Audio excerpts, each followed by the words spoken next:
Happy birthday Meera. Stay blessed always. Thank you. Happy birthday to you. Happy birthday. കുറെ തപ്പി ഈ ഒരു കേക്കേ കിട്ടിയുള്ളൂ, അതുകൊണ്ട് ഇത് വെച്ച് അഡ്ജസ്റ്റ് ചെയ്യണം. മനസ്സിലാക്കി. Happy birthday. Thank you.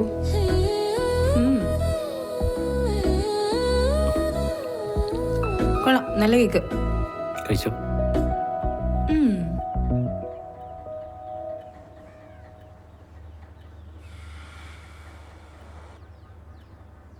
ആ ഹാമക്കിലെ കിടത്തം കൊണ്ട് ശരിയാവുന്നില്ല. കുറേ വൃത്തിയിട്ട പ്രാണികളും. ഒരു പോളെ കണ്ണടച്ചിട്ടില്ല ഇന്നലെ. താങ്ക്സ് അർജുൻ, ഞാൻ പോലും മറന്നിരിക്കുകയായിരുന്നു. നീ ഓർത്തല്ലോ. ഓ പിന്നെ, ഞാൻ ആ സ്നാപ്ചാറ്റിൽ കണ്ടത്. അതിന് ഞാൻ സ്നാപ്ചാറ്റിലില്ലല്ലോ. അല്ല, ഫേസ്ബുക്കിൽ. ഞാൻ സോഷ്യൽ മീഡിയ ഒക്കെ കളഞ്ഞിട്ട് മാസങ്ങളായി. ഇപ്പം ആകെ ഉള്ളത് വാട്സപ്പാ. അതെ, ഞാൻ കുറച്ചേരം കിടക്കട്ടെ, ഒന്നും മിണ്ടാതിരിക്കുമോ? അപ്പം നമ്മളെവിടെയും പോകുന്നില്ലേ?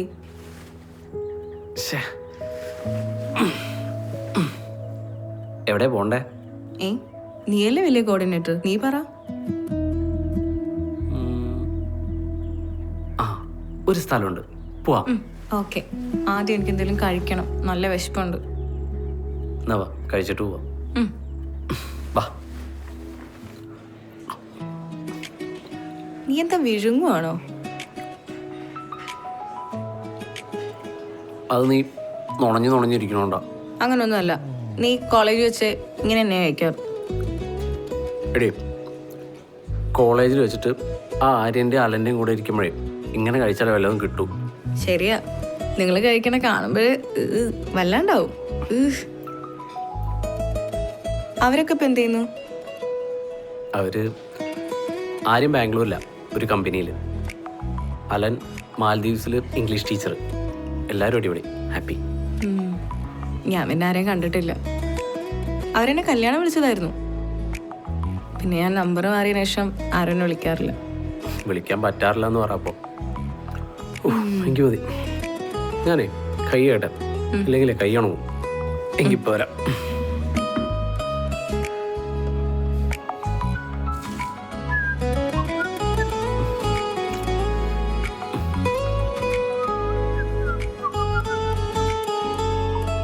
ഞങ്ങൾ രണ്ടുപേരും റെഡിയായി താഴേക്ക് വന്നു.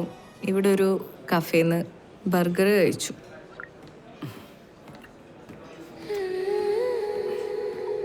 ഇനിയിപ്പോൾ ഞങ്ങൾ ജസ്റ്റ് ഒന്ന് ക്രാബി ടൗണൊക്കെ ഒന്ന് എക്സ്പ്ലോർ ചെയ്യാൻ പോവാ. നീ ഇവിടെ ഇരി, ഞാൻ പോയി കൈ കഴുകിയിട്ട് വരാം.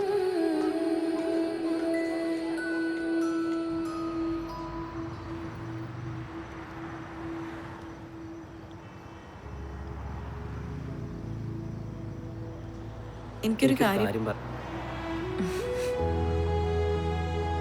പറഞ്ഞോ. അതിപ്പോ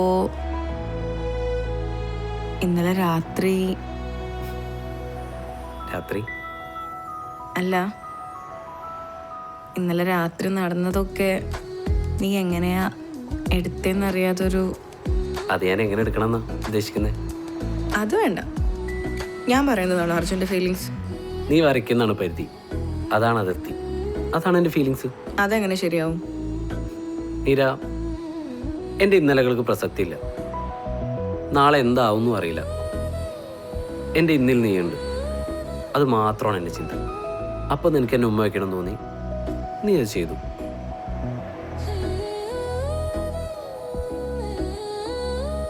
അതെ, നീ ആ ഡയലോഗ് പറഞ്ഞപ്പോൾ ഞാൻ കിടിലൻ തന്നെ എന്നൊരു ഫീൽ കിട്ടിയോ? എടി സത്യം, എനിക്ക് തന്നെ രോമാഞ്ചം വന്നു. എന്തായാലും കൊള്ളാം, സൂപ്പറായിരുന്നു അത്.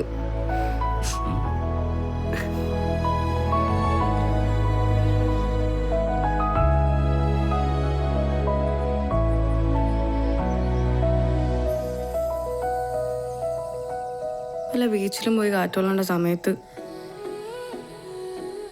ഇവിടെ നല്ല കാറ്റുണ്ടല്ലോ. കാറ്റുണ്ടല്ലോ, എൻ്റെ കാറ്റ് ഉടനെ പോവും. പണ്ട് ഓർമ്മയുണ്ടോ നമ്മൾ കോളേജിലേക്ക് പോകുന്ന സമയത്ത് ഞാൻ മത്സരിച്ചെന്ന് പറഞ്ഞ് നീ ഓടിയത്. ആ, അന്ന് തലയിൽ വെച്ച സ്ക്രഞ്ച് താഴെ പോയി, അതുപോലും എടുക്കാതെ ഓടിയതാ. നിനക്ക് വട്ടായിരുന്നു. ഞാനൊന്നും മത്സരിച്ചൊന്നുമില്ല. അത് നീ തോറ്റോണ്ട് തോന്നുന്നതാ. അന്ന് ഞാൻ ഓടാതെ നീ ഫസ്റ്റ് ഗേറ്റിന്റെ അടുത്ത് എത്തിയിരുന്നെങ്കിലേ നീ ജയിച്ചതിന്റെ മുട കാണിച്ചേനെ. ചുമ്മാതാ, അങ്ങനെയൊന്നുമില്ല.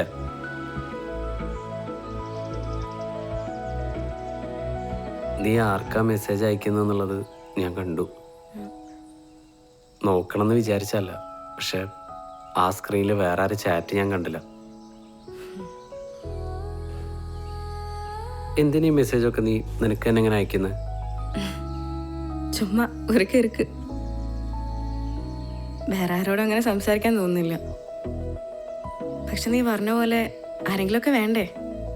എൻ്റെ ആരെങ്കിലും എന്നൊക്കെ പറഞ്ഞാൽ അത് ഞാൻ തന്നെയാ. നീയല്ലേ എല്ലാം വേണ്ടെന്ന് വെച്ച് പോയത്? അതിനെനിക്ക് എൻ്റേതായിട്ടുള്ള കാരണങ്ങളുണ്ട് അർജുൻ. എന്ത് കാരണം? അന്ന് ഞാൻ ചോദിച്ചപ്പോഴും നീ കൂടുതലൊന്നും ചോദിക്കണ്ട, ഇതിലൊരു ഭാവി കാണുന്നില്ല എന്നൊക്കെ പറഞ്ഞു പോയത് നീയാ. മെസ്സേജ് ഇല്ല, വിളിച്ചാൽ എടുക്കാറില്ല, പിന്നെ ആ നമ്പർ തന്നെ ഇല്ലാണ്ടായി. ഇപ്പം അതെ, ആരും ഇല്ല എന്ന് പറഞ്ഞ് സ്വയം മെസ്സേജ് അയച്ചുകൊണ്ടിരിക്കുന്നു. മീര, ഞാൻ തന്നെ വിഷമിപ്പിക്കാൻ വേണ്ടി പറഞ്ഞതല്ല. നീ പറഞ്ഞത് ശരിയാ. കാരണം ഞാൻ നിന്നോട് പോലും പറഞ്ഞിട്ടില്ല. എനിക്ക് അതിനുള്ള ധൈര്യം ഉണ്ടായിരുന്നില്ല. പക്ഷെ ഇപ്പൊ ഉണ്ടോ ആ ധൈര്യം?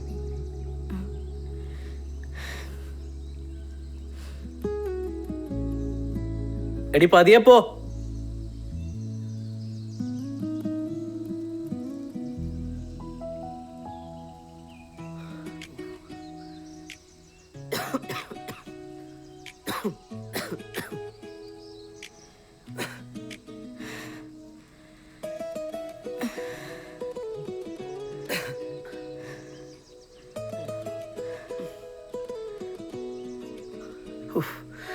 എന്തൊരു നടന്നത്?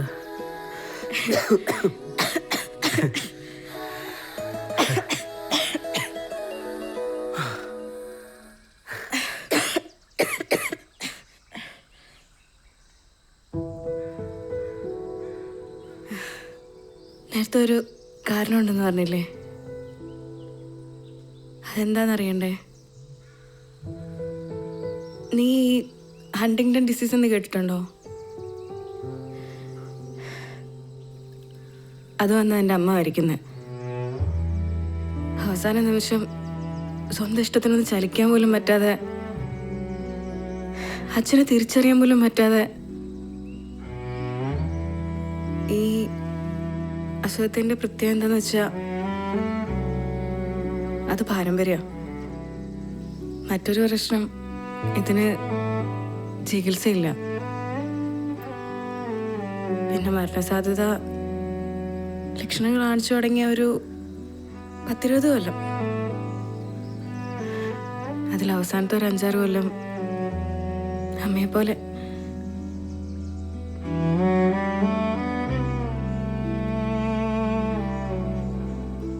ഇന്നലെ ഞാനൊരു ഫോട്ടോ ഡിലീറ്റ് ചെയ്തില്ലേ?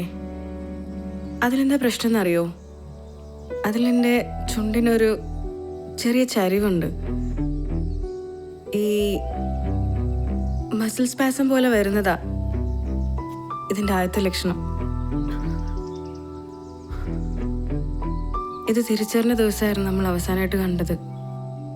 തിരിച്ചുവരവില്ലാത്തൊരവസ്ഥയിലെത്തിയപ്പോൾ എല്ലാം സ്വയം അവസാനിപ്പിക്കാന്ന് വിചാരിച്ചു ഞാൻ എങ്ങനെ മറ്റൊരാളെ കൂടെ കൂട്ടും?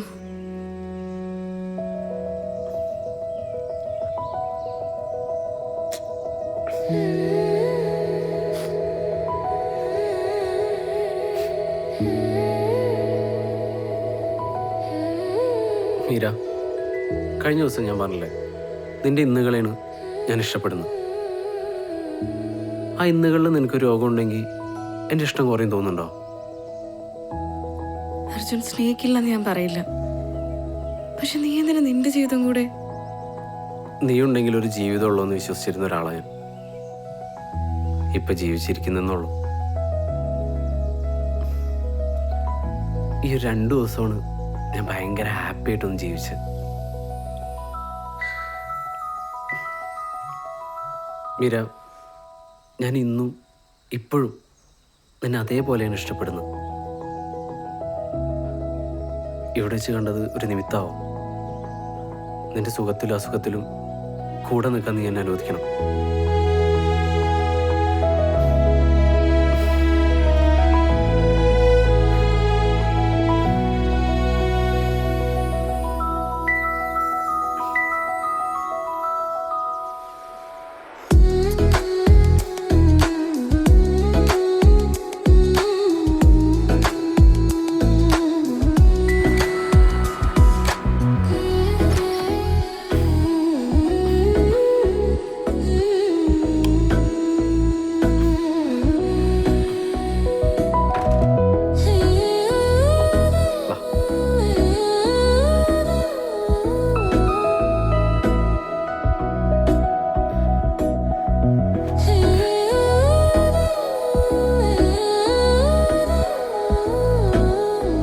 കിടക്കാം, ഇത്രേ ഉള്ളൂ. ഇനിയിപ്പോൾ നാളെ നിനക്ക് വയ്യാതെയായാലും ഞാനുണ്ടാവും കൂടെ. അപ്പോൾ സ്വസ്ഥമായിട്ട് കിടന്നുറങ്ങും. നാളെ ഫിഫി ഐലൻഡ്. Good night.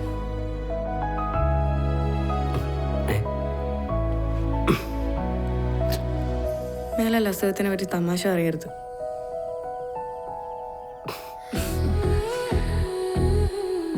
പോട്ടെ.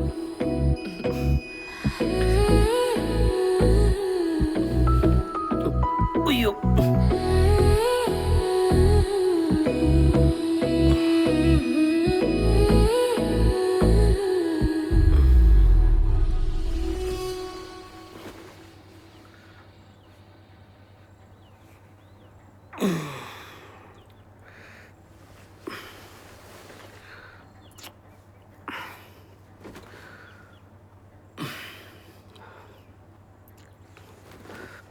മീര,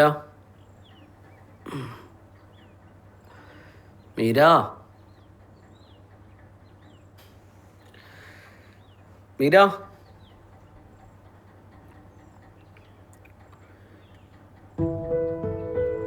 മീര.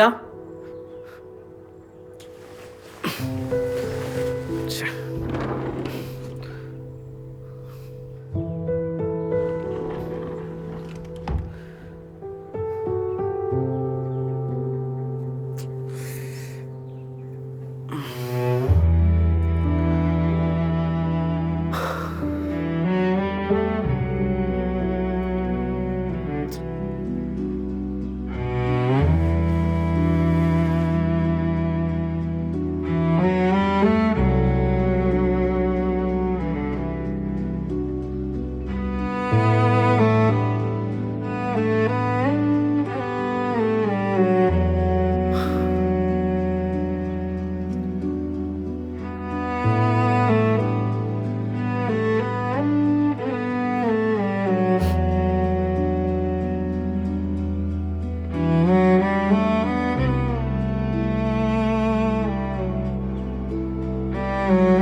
അർജുൻ, ഞാൻ പോവാണ്. പഴയ പ്രണയത്തിന് വീണ്ടും തിരിച്ചു കിട്ടിയെന്ന് എനിക്ക് തോന്നിയത് ചിലപ്പോൾ ഈ സ്ഥലത്തിൻ്റെയും ഈ 2 ദിവസത്തെ നല്ല മൊമെൻസിൻ്റെ ആവാം. വേദനകൾ ഉണ്ടാകുമ്പോൾ തിരിച്ചു വരവില്ല എന്നറിയുമ്പോൾ നീ ഡിസപ്പോയിൻറ്റഡ് ആവും. അതായിരിക്കും ഇപ്പം തോന്നുന്ന വിഷമത്തേക്കാ വലുത്. ഈ നമ്പർ ഞാൻ മാറ്റുന്നില്ല. ഞാൻ എപ്പോഴെങ്കിലും മെസ്സേജ് അയക്കാം. എപ്പോഴെങ്കിലും എൻ്റെ മെസ്സേജ് കാണാതാകുമ്പോൾ അറിയണം. ഫോൺ കയ്യിലെടുത്തൊരു മെസ്സേജ് അയക്കാനാവാത്ത വിധം എൻ്റെ അവസ്ഥ മോശമായെന്ന്. അതിനു മുമ്പ് എനിക്ക് പറയാൻ പറ്റിയില്ലെങ്കിലും ഒന്ന് പേടിയുണ്ട്. ഞാൻ ഇപ്പോഴേ പറയാം. Good bye.